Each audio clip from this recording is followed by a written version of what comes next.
Այն հատվածը, որ Աստված ինձ ցույց տվեց, Աստվածաշնչում դա Հիսուսի ասած իր կյանքի վերջի խոսքերից մեկն էր, խաչվելուց մեկ շաբաթ առաջ նա ասեց այս խոսքը։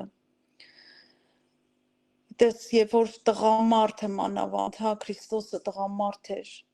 մահից առաջ, եւ նա գիտեր, որ նա մահանալու է, ընդհանրապես տղամարդը մահից առաջ ասում է ամենակարևոր խոսքերը իր կյանքի։ Այն խոսքերը, որոնք որ վերջնական, հա,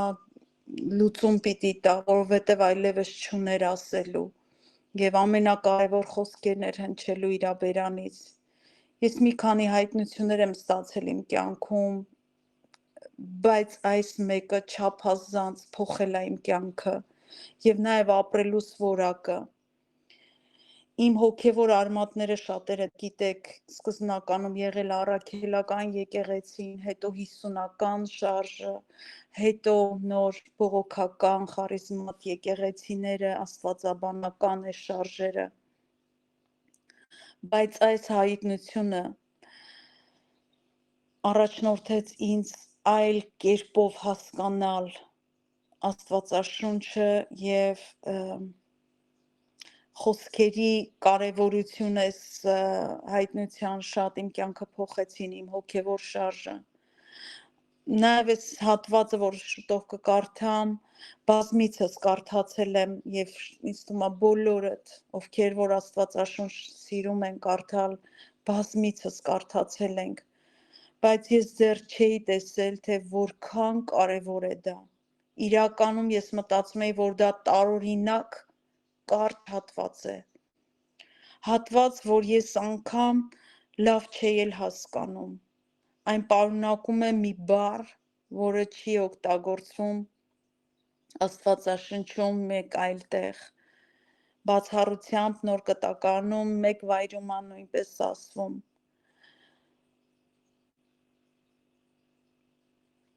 բայց երբ որ ես ուսումնասիրում էի, մխրճվեց իմ սրտի մեջ եւ տակնու վրա արեց իմ ներսը։ Այն ժամանակ, երբ որ Տերը սկսեց խոսել,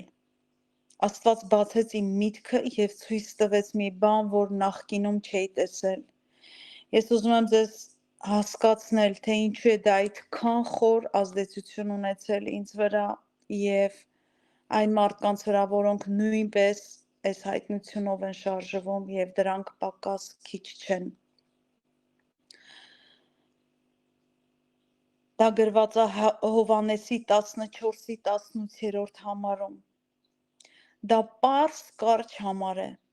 բայց դրա մեջ այնքան շատ բան կա։ Հիսուսն ասեց, իսկ Հովհաննեսը գրեց. Ես ձեզ որբ չեմ թողնում։ Ես կգնամ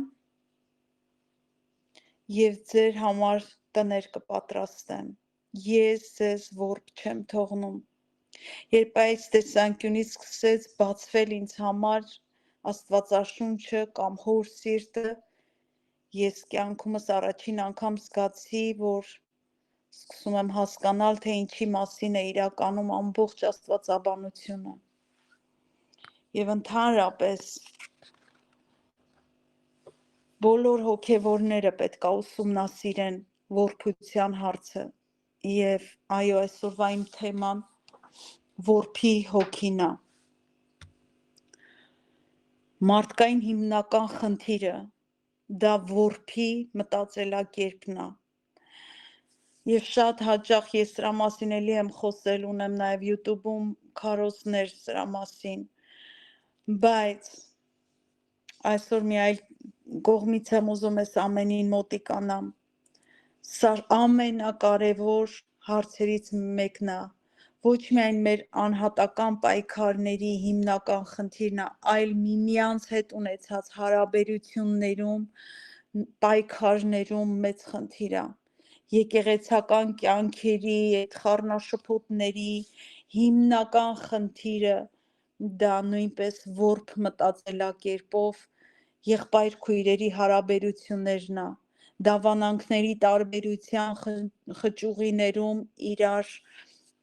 բախումների ամենակարևոր խնդիրը դա որբի մտածելակերպն է, ընտանեկան վեճերի եւ ամենամեծ խնդիրը դա նույնպես որբի մտածելակերպն է։ Եվ շուտով կանրադառնամ մի փոքր այդ հատվածներին, թե ինչու՞մ է խնդիրը։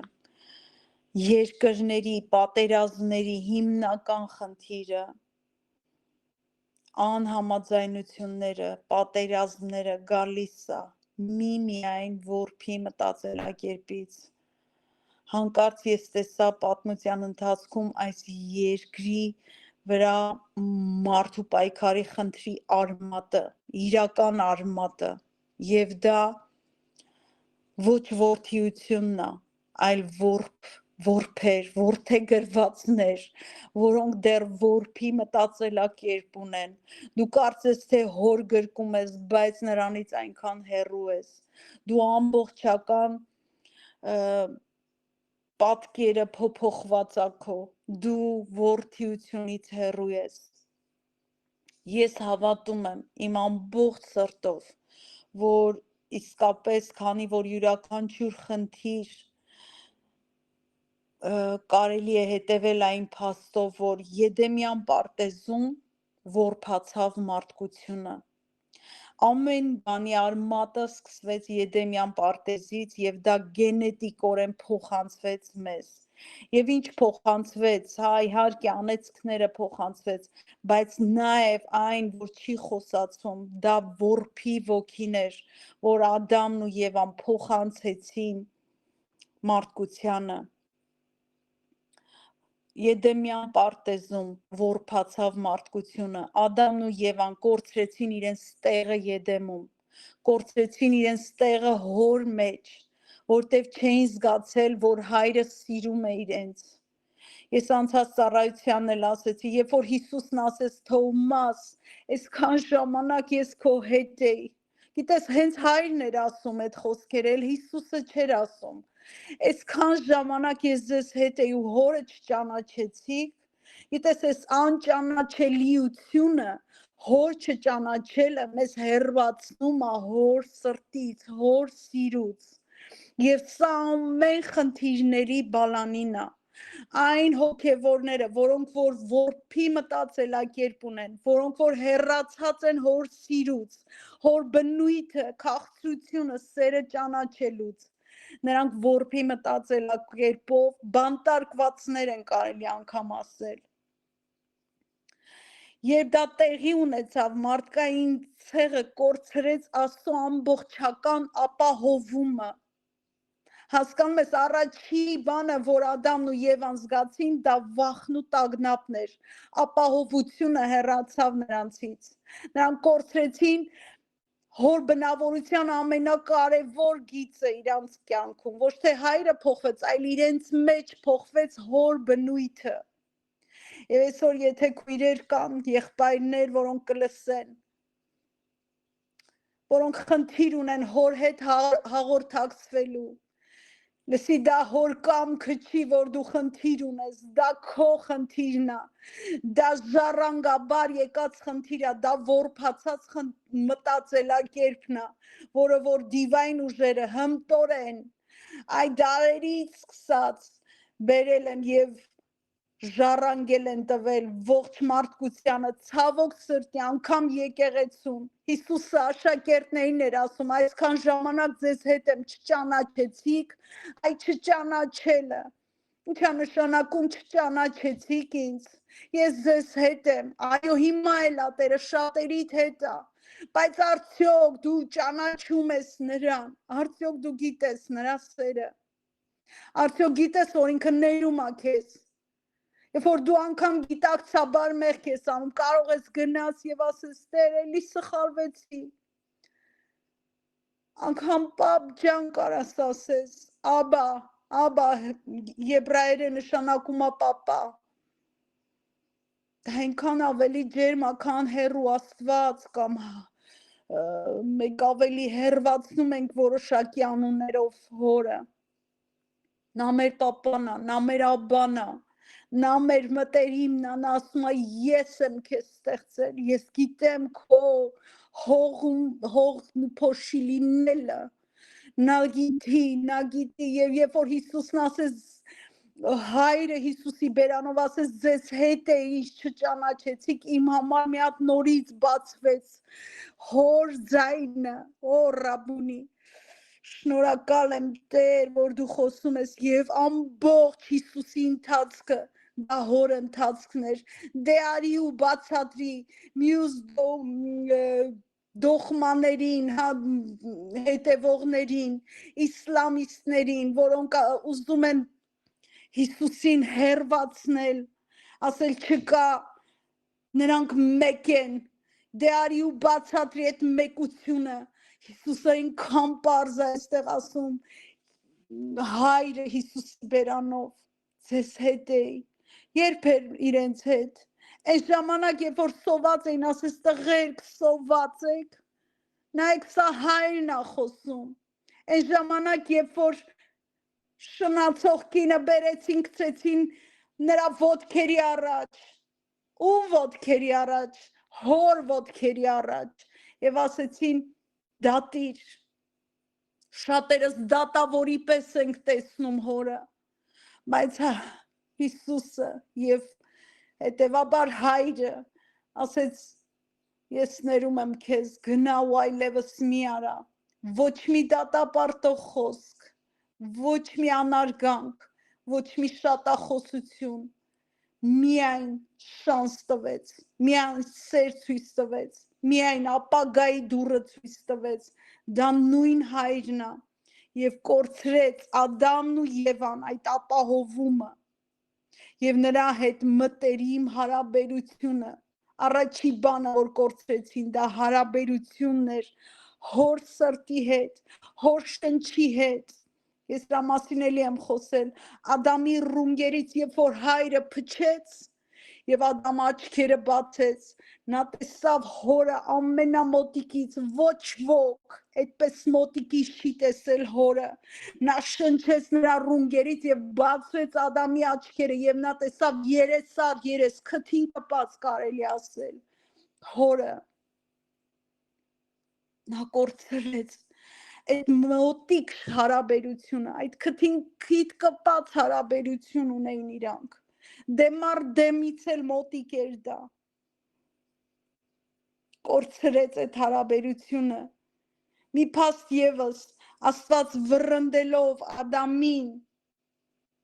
եւ Եվային Եդեմի պարտեզից, ինքն էլ լքեց պարտեզը, երբ որ սա ես հասկացա, իմ սիրտը ճմլվեց, Գիտես ինչու նա հեռացավ պարտեզից, նրանց ետևից գնաց, գրված է, նա կանչում էր իրանց, որովհետև պարտեզը արարված էր հարաբերվելու համար, նորից եմ ուզում սա ասեմ, պարտեզը հարաբերվելու համար էր ստեղծված, արարված,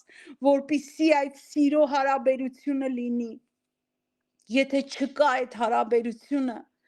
դու որփացած եւ վռնդված ես ցավոք սրտի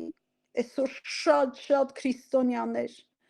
որոնք որ բերանով ճանաչում են Տիրոջը բայց սրտով հեռու եւ որփացած են եւ ինչպես նկատում եք ծննդոցի սկզբից հոր աչքերը նրանց ետևից էր եւ նա չէր դադարում զրույց փնտրել Ադամի եւ Եվայի հետ, մանավանդ Ադամի հետ, նա անդադար շարունակում էր, ձեզ թվում Ադամն էր շարունակում, ոչ, Ադամի մեջ արդեն որփի մտածելակերպը տեղավորվել էր, հայրն էր փնտրում հարաբերություն, եւ մինչեւ այսօր, որփացած մարդիկ առանձնանում են, վնասվում են, հերվանում են, հարաբերության վայրից արտաքսվում են, հենց իրենք, հայրը կրկին փնտրում է, որովհետև հայրը սիրող առաջինը, նա սերա, նա հարաբերություն փնտրող է։ Այսպես, երբ որ Հիսուսն ասեց, ես ձեզ որբ չեմ թողնում, ես կգամ ձեզ մոտ, ինչի մասին էր նա իրականում խոսում այդ ժամանակ,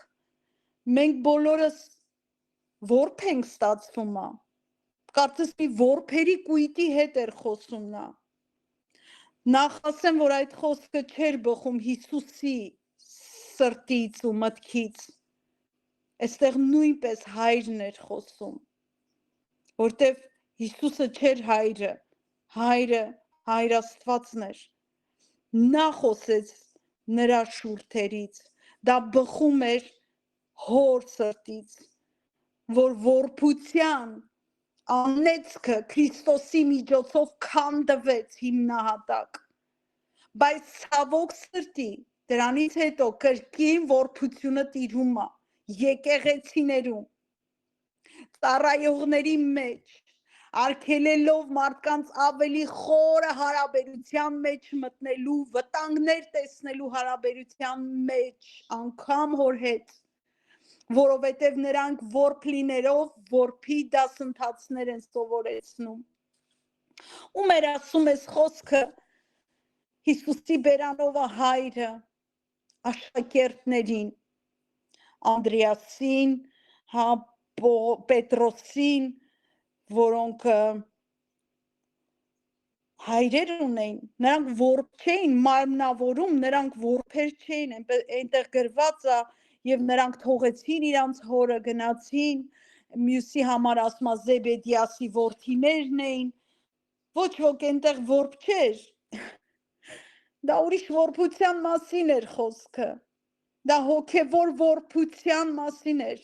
եւ գիտես, իմ համար հոգևորը ամենակարևորն է, ես չգիտեմ քո համար ոնց, բայց իմ համար հոգևոր ավելի իրական է, քան այս իրականը, որ մենք ապրում ենք, եւ հոգևորը ավելի հաստատուն ու մնայուն է, եւ մեծ գնահատական է ունենալու հավիտենականության մեջ, քան քո ժամանակավոր տեսանելին, եւ Աստված խոսում է այդ անտեսանելի որբության մասին, որը դու կրում ես քո մտքիդ մեջ եւ քո սրտիդ մեջ։ Նրանք ձկնորսներ էին, նրանք իրենց հոր հետ ձկնորսությամբ էին զբաղվում, Զեբեդիասի որդիներն էին, եւ նրան այնտեղ միտեղ էլ ասում է, եւ նրանց մայրը մոտիկացավ Հիսուսին եւ ասեց իմ որդիները թող նստեն քո աջ եւ ձախ կողմերը, եթե հիշում եք, նրանք նույնպես որբ չէին, նրանք ունեին մայր, հայր, ես ձեզ որբ չեմ թողնի, ես կգնամ եւ ձեզ համար տուն կպատրաստեմ եւ կրկին կվերադառնամ եւ կարելի է նաեւ այստեղ Պենտեկոստեի տոնը, որ ասեց, որ ես սպասեք եւ հոգին կգա եւ որբության նաեւ վերջնակետը դրվեց հոգու մկրտությունով, երբ որ Սուրբ Հոգին իջավ Պենտեկոստեի օրը,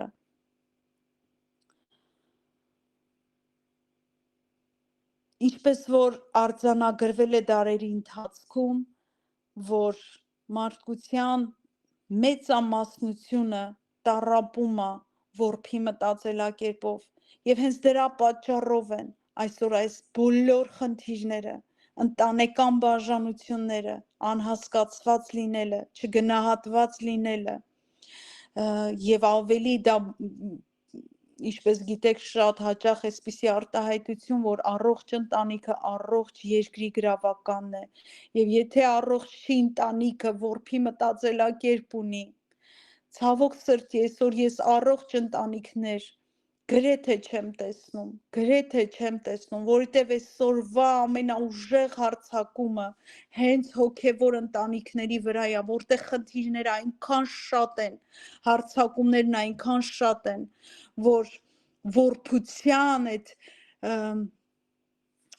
եթե կարելի է դիվային ուժը, որը որ դառնում է քո բնույթը,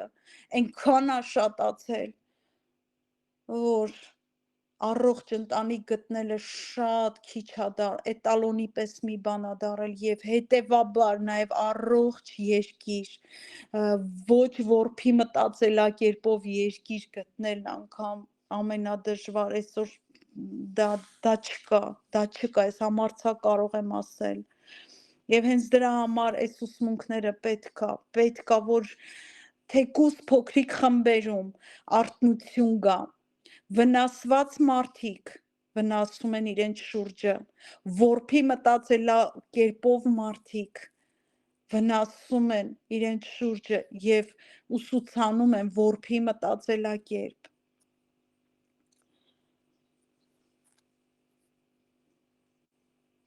Եվ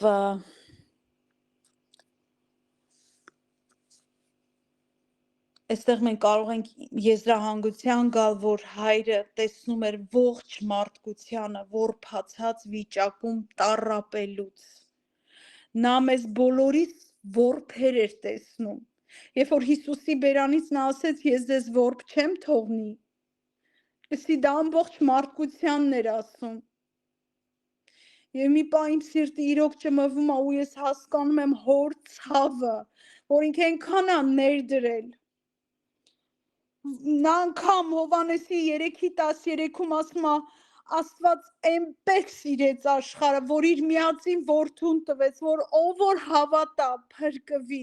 Այսինքն փրկության այդ խոր արմատը գիտես որն է, որ որդե գրվի, որդի դառնա, որ ժառանգ դառնա, փրկվի, դառնա Եդեմյան պարտեզի հարաբերությանը։ Հասկանում ես, դու կարող ես անգիր անել, շատ եկեղեցիներ սովորեցնում են անգիր արեք այս համարը։ Այնպես իրեց աշխարհը, որ իր որդուն տվեց, որպեսզի ով որ նրան հավատա չկորչի, այլ հավիտենական կյանք ունենա։ Բայց սրա ամենախորը արմատը, հոր սիրտը գոռում է, որ ամեն բան տվեցի, ետ եկեք փարախ, ետ եկեք հարաբերության վայր, ետ եկեք այն վայր, որտեղ որ ես սպասում եմ ձեզ ու այսօրվա տեսիլքը, որ Տերը ցույց տվեց, դա մի աղբյուր էր, կանգնած աղբյուր, չէր բխում, սպասում էր, որ դու մոտիկանաս այդ ջրին ու այդ ջուրը կբխեր քո մեջ, նա կանգնած սպասում էր ու դա ցածր տեղում դրված ջուր չէր, դա բարձր տեղում էր դրված։ Դու պետքա բարձրանաս այդ աղբյուրին հասնես։ Դե շատերը սիրում են ասեն, աղոթեք ինձ համար, ձեռք դրեք ինձ վրա, մարգարեացեք, լսի բավական է, եթե դու ուզում ես որդի, ապա կանգնիր, բարձրացիր, ջանք դիր, ծոմ պահի, աղոթք արա, փնտրի Աստվածաշնչյան համարները, բավական է, կաթի շիշը բերանը, դու երբեք սար չես բարձրանա, դու երբեք չես կարող բարձրանալ են բարձրունքին, որտեղ որ Տերը քեզ ուզում է հանդիպի, հանդիպման վայրը դա ուրիշ մակարդակում է, որտեղ որ Աստված պատրաստել էր պարտեզը, այնտեղ պատրաստված էր միայն Ադամի ու Եվայի հարաբերության հոր հետ, հա, եւ նույնպես այսօր Աստված չի ուզում, որ դու ինչ որ խառնաշփոթ ձայների մեջ նրան փնտրես, նա ուզում է դու բարձրանաս այդ մենակության վայրը, այդ բխող ջրերի մոտ, որտեղից որ կբխի Սուրբ Հոգու ջրերը քո փորի միջից գրված է։ Եվ շատ տեղին է, երկուշաբթի օրը տոնվում է բաղարջակերած տոնը, հա, 5 տականի, որը Պենտեկոստեի տոնն է, Սուրբ Հոգու լեցունության օրը։ Մենք պիտի գանք այդ ջրերին, մենք պիտի սպասենք, ասես գնացեք և սպասեք, և ինչ էին անում, մենակ աղոթում էին, նրանք չէի անգամ իսում, նրանք ծոմ էին պահել այդ 10 օրը, ծոմի ու աղոթքի մեջ են և ջրերը բխեցին, այնպիսի տեսանելի կրակ էր շարժվում, քամի էր շարժվում, որփությունը խայտառակվեց այդ վայրում, և Աստված որդեգրեց, գրված է նաև նրանց որդեգրեց, ժառանգներ սարքեց, բայց դա